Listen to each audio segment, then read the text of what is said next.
स्वागत है इतिहास के इस नए और रोमांचक विश्लेषण में। स्क्रीन पर मौजूद छत्रपति शिवाजी महाराज की इस गौरवशाली इमेज सहित आज हम सीधे उस ऐतिहासिक घटना के पन्नों को पलटेंगे जिसने दक्कन का पूरा इतिहास ही बदल कर रख दिया। ये सिर्फ एक शासक की कहानी नहीं है, बल्कि हिंदवी स्वराज्य के एक ऐसे संकल्प की बात है जिसने उस दौर के सबसे शक्तिशाली साम्राज्यों की नींव हिला दी थी। तो बिना देर किए चलिए शुरू करते हैं। अब सोचिए, हाल ही में 17 जुलाई को एक बहुत बड़ी खबर आई थी। लंदन के विक्टोरिया और एल्बर्ट म्यूजियम से एक बेहद ऐतिहासिक धरोहर 3 साल के लोन पर वापस महाराष्ट्र लौट कर आई है। लेकिन ये कोई आम एंटीक पीस नहीं है। ये वो हथियार है जिसने 1659 में सच में इतिहास की धारा को मोड़ दिया था। सोचने वाली बात यह है कि एक छोटे से हथियार में आखिर ऐसा क्या रहस्य है जो 350 साल बाद भी पूरे राष्ट्र का ध्यान खींच रहा है। कैसे इस एक चीज ने इतने विशाल साम्राज्य के सेनापति को धूल चटा दी।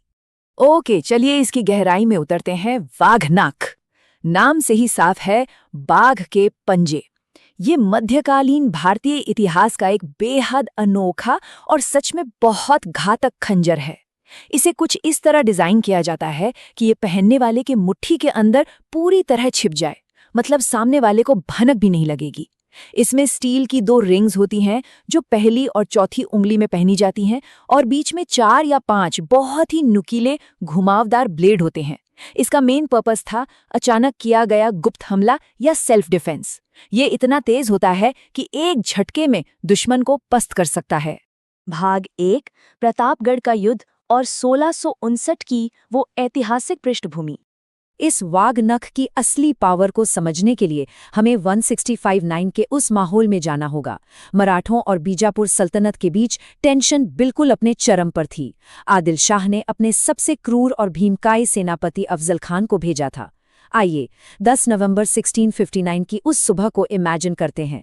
प्रतापगढ़ किले की तलहटी में एक तंबू लगा है जहां शांति वार्ता होनी है, लेकिन असल में ये एक बहुत बड़ा जाल था।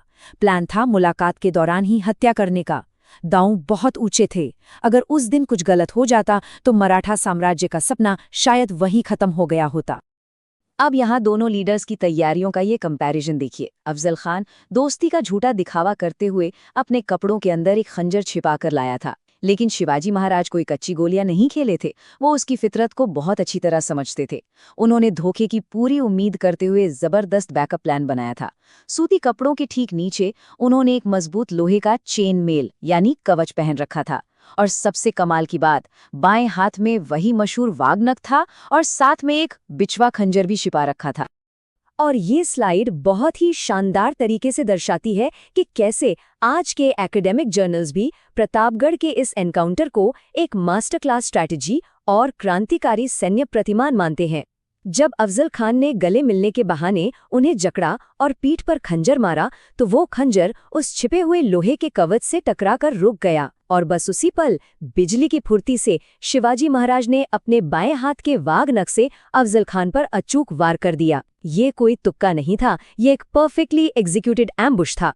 भाग 2, तंबू के अंदर का वो अफरा तफरी भरा माहौल और होता जीवा म्हणून वाचला शिवा।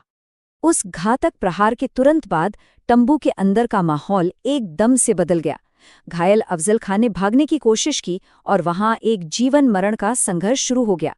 महाराष्ट्र की संस्कृति में एक लाइन आज भी बहुत फेमस है, होता जीवा म्हणून वाचला शिवा, मतलब शिवा बचे क्योंकि जीवा वहां थे। ये सिर्फ एक कोट नहीं है, ये एब्सोल्यूट लॉयल्टी और बिल्कुल सही टाइमिंग का प्रतीक है।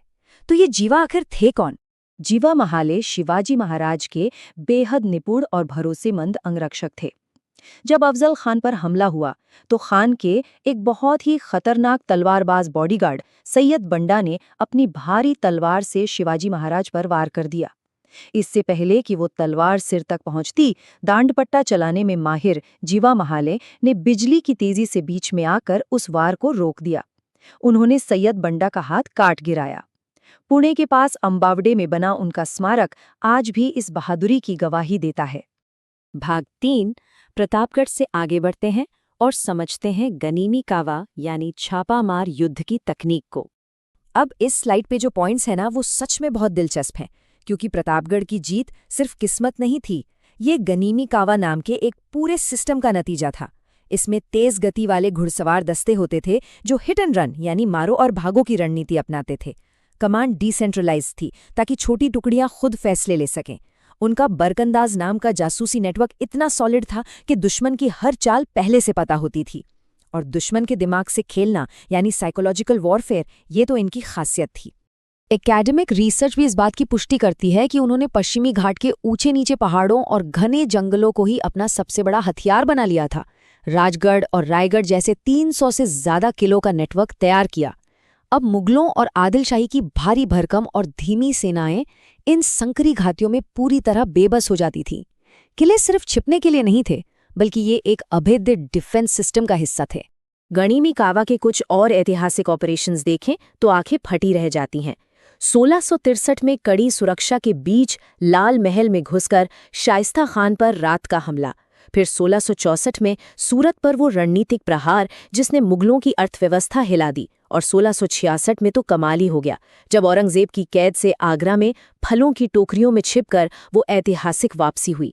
ये सब अकल्पनीय चतुराई का नतीजा था। भाग 4, रणभूमि से परे, हिंदवी स्वराज्य और एक महान प्रशासक की विरासत। चलिए अब आगे बढ़ते हैं और देखते हैं कि ये सब आपस में कैसे जुड़ता है। शिवाजी महाराज सिर्फ एक योद्धा ही नहीं, एक कमाल के एडमिनिस्ट्रेटर भी थे। उन्होंने अष्टप्रधान बनाया, यानी 8 मंत्रियों की कैबिनेट जहां सबकी जिम्मेदारी फिक्स थी।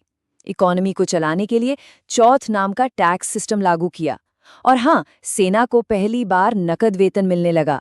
मतलब उनका विजन एकदम क्लियर था कि एक मजबूत राज्य कैसे चलाया जाता है। और उनकी दूरदर्शिता का सबसे बड़ा सबूत था भारतीय नौसेना की नींव रखना।